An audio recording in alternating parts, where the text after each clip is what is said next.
Assalamualaikum warahmatullahi wabarakatuh. Selamat datang bersama saya Johan Bimo Sukoco di mata kuliah Warehouse Management atau Manajemen Gudang.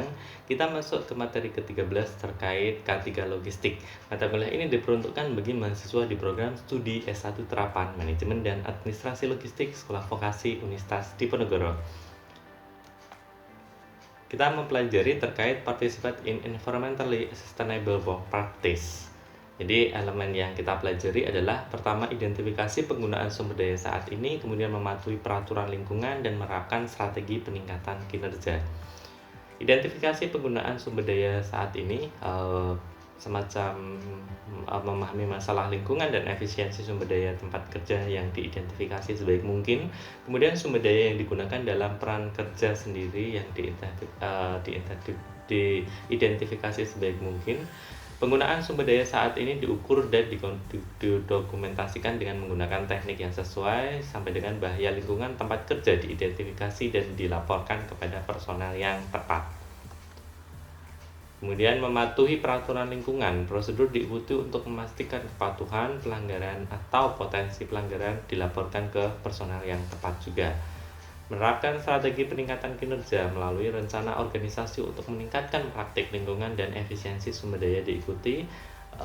Kemudian saran dibuat untuk perbaikan praktek tempat kerja di area kerja sendiri. Kemudian kita berbicara mengenai customer evaluation, di mana masalah lingkungan yang berkaitan dengan siklus hidup produk, renew, reuse, dan recycle, di mana fitur yang dipergunakan untuk strategi pengelolaan lingkungan meliputi persyaratan kontrak, sistem dan prosedur efisiensi energi, prosedur dan proses target seperti pengurangan emisi karbon, produksi yang lebih bersih, perampingan atau lean management, dan lain sebagainya. Demikian juga dengan persyaratan kesehatan dan keselamatan kerja K3 yang berkaitan dengan barang berbahaya dan zat berbahaya, hierarki pengendalian K3 dan lain sebagainya. Nah, di sini kita lebih banyak mempelajari terkait K3 logistik. Nah, di sini saya perkenalkan terkait safety induction. Safety induction adalah pendekatan dan pengarahan tentang keselamatan dan kesehatan kerja atau K3 serta ketertiban proyek kepada pekerja baru, tamu, dan kepada pekerja yang akan melakukan kegiatan pekerjaan dengan potensi resiko bahaya yang tinggi. Dibuat oleh safety officer, disetujui oleh project manager. Salah satu upaya pencegahan terjadinya kecelakaan kerja secara administrasi diharapkan tenaga kerja dapat mengerti dan memahami pentingnya keselamatan dan kesehatan kerja atau K3. Tujuannya adalah mengidentifikasi potensi bahaya sehingga segera dapat diperbaiki sebelum kecelakaan terjadi.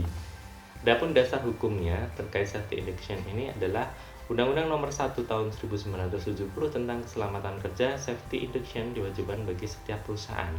Bab 5 tentang pembinaan pada pasal 9 ayat 1 dan 2. Pada ayat 1 disebutkan pengurus diwajibkan menunjukkan dan menjelaskan pada tiap tenaga kerja baru tentang kondisi-kondisi dan bahaya-bahaya serta yang dapat timbul dalam tempat kerjanya. Semua pengamanan dan alat-alat perlindungan yang diharuskan dalam tempat kerjanya, alat-alat perlindungan diri bagi tenaga kerja yang bersangkutan, cara-cara dan sikap yang aman dalam melaksanakan pekerjaannya.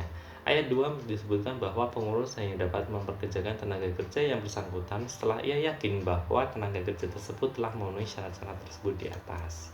Adapun jenis-jenis dari safety induction meliputi pertama, safety induction untuk umum, kedua, induksi lokal atau local safety induction, yang ketiga, safety atau induction untuk tamu atau pengunjung, dan keempat adalah induksi ulang. Apa itu masing-masing pengertian ini kita pelajari satu persatu.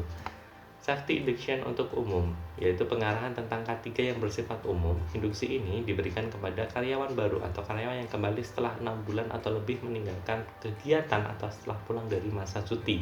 Diperlukannya pekerja yang sehabis masa cuti untuk mengikuti safety induction karena sebagai upaya merefresh kembali ingatan pekerja tentang K3 dan memberitahu jika ada perubahan dari lingkungan kerja seperti perubahan akses kendaraan, assembly point, dan lain sebagainya yang dapat menjadi bahaya bagi pekerja.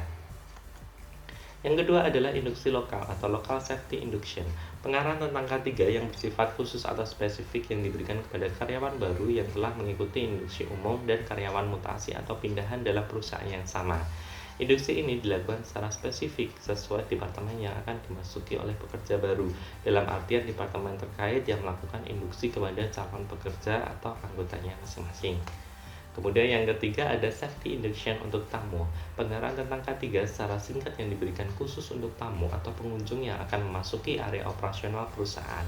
Induksi yang disampaikan minimal tentang gambaran umum perusahaan, kebijakan perusahaan tentang K3, kewajiban tamu selama berada di lingkungan pekerjaan, tanggap darurat dan tata cara penyelamatan apabila ada kebakaran.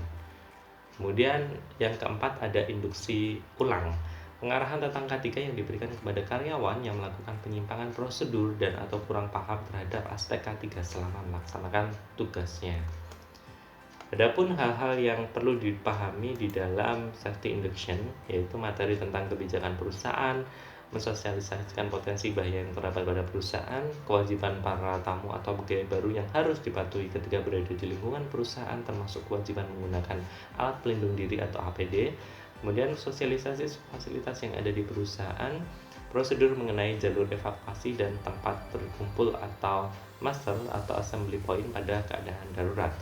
Tim dan struktur tanggap darurat, prosedur ketika terjadi keadaan yang darurat, kemudian jadwal kegiatan HSE di perusahaan seperti HSE TAL, latihan keadaan darurat, dan lain sebagainya.